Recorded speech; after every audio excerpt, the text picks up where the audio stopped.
ശരി, Shri K P Fabian, ഞാൻ അങ്ങനെ ശ്രീ കെ പി ഫാബിയാൻ, ഇവിടെ ഇപ്പോൾ നോക്കൂ ശ്രീ കെ പി ഫാബിയാൻ, ഇവിടെ പിന്നെയും മുറുമുറുപ്പ് എന്ന് പറയുന്ന മട്ടിലാണ് പാകിസ്ഥാന്റെ കാര്യം. ഈ പറയുന്ന രീതിയിൽ നമ്മുടെ ബൈസരൻ താഴ്വരയിലേക്ക് കടന്നു കയറി ഇപ്പോൾ ഈ പറയുന്ന ഹാഷിം മൂസ എന്ന് പറയുന്ന ആൾ പാക് സേനയുമായി നേരിട്ട് ബന്ധമുള്ള ആളാണ്, അവരുടെ പാരാ കമാൻഡോ ആണ് എന്നൊക്കെയുള്ള ചില വിവരങ്ങൾ പുറത്തേക്ക് വരുന്നുണ്ട്. അതിന് തെളിവുകൾ പുറത്തേക്ക് വരട്ടെ.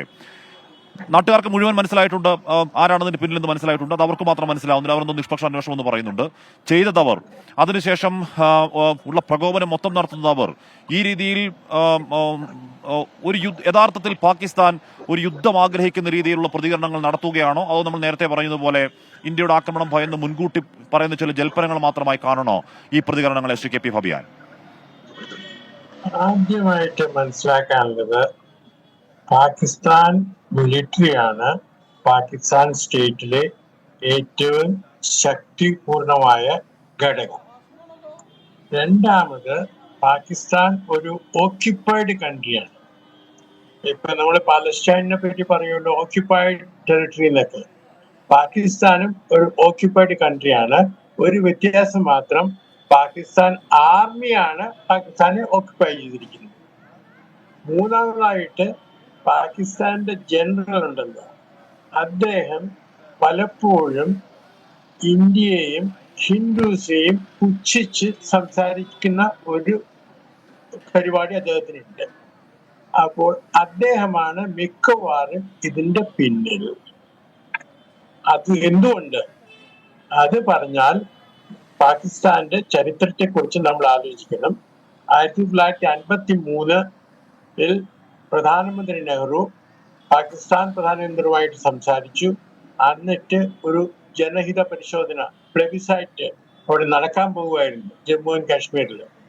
അന്നേരം John foster Dulles, secretary of state, എന്റെ ജനറേഷൻ അദ്ദേഹത്തെ പറ്റി പറയുമായിരുന്നു ഡള്ളസ്. അദ്ദേഹം പാകിസ്ഥാനിൽ വന്നു. അദ്ദേഹത്തിന് പാകിസ്ഥാൻ മിലിറ്ററി ആയിട്ട് സമ്പർക്കത്തിലായി, വളരെ ഇംപ്രസ്ഡ് ആയി. തന്നെയുമല്ല, അന്നേരം സോവിയറ്റ് യൂണിയൻ ഒരു ഹൈഡ്രജൻ ബോംബ് എക്സ്പോർട്ട് ചെയ്തിട്ടുണ്ടായിരുന്നു. അപ്പൊ പ്രസിഡന്റ് ഐസൻഹോവർ ആലോചിക്കുമായിരുന്നു, അമേരിക്കയ്ക്ക് പുറത്ത് സൈന്യങ്ങളെ നിർത്തണമെങ്കിൽ അത് വളരെ എക്സ്പെൻസീവ് ആയിരിക്കും. അപ്പൊ വേറെ രാജ്യങ്ങളിൽ നിന്ന് കിട്ടുന്നത് അമേരിക്കയ്ക്ക് താല്പര്യത്തിന് നല്ലതായിരിക്കും. അപ്പൊ ആ സന്ദർഭത്തില് പാകിസ്ഥാനും അമേരിക്കയും തമ്മിൽ ഒരു സൈനിക ഉടമ്പടി ഉണ്ടായി, പ്രതിരോധ ഉടമ്പടി ഉണ്ടായി. അത് 54-ലാണ്. 58 ആദ്യത്തെ മിലിറ്ററി കൂ നടന്നു. പിന്നെ ചരിത്രം നോക്കുകയാണെങ്കിൽ അടുത്ത 50 വർഷത്തിൽ ഏതാണ്ട് 38 വർഷം പാകിസ്ഥാൻ മിലിറ്ററി റൂളിലായിരുന്നു. ഒരു സിവിലിയൻ ഗവൺമെന്റ് ഉള്ളപ്പോഴും ശരിയായിട്ടുള്ള കൺട്രോള് മിലിറ്ററിയുടെ അടുത്താണ്. ഇന്ത്യയോടുള്ള പോളിസി, ചൈനയോടുള്ള പോളിസി, അമേരിക്കയോടുള്ള പോളിസി, ഇതെല്ലാം മിലിറ്ററിയാണ് തീരുമാനിക്കുന്നത്.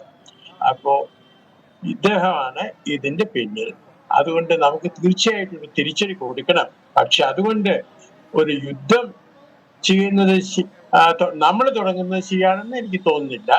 വേണ്ടത് ബാലക്കോട്ട് ഓർക്കുന്നുണ്ടല്ലോ, അപ്പോ 1-2 ബാലക്കോട്ട് പ്ലസ് അതാണ് വേണ്ടത്. പിന്നെ നേരത്തെ പറഞ്ഞല്ലോ, കുരയ്ക്കുന്ന പട്ടി കടിക്കില്ല എന്ന്. ശരിയാണത്. എന്തായാലും കടിക്കുന്നതിന് മുമ്പ് ഒട്ടും കുരയ്ക്കരുത്.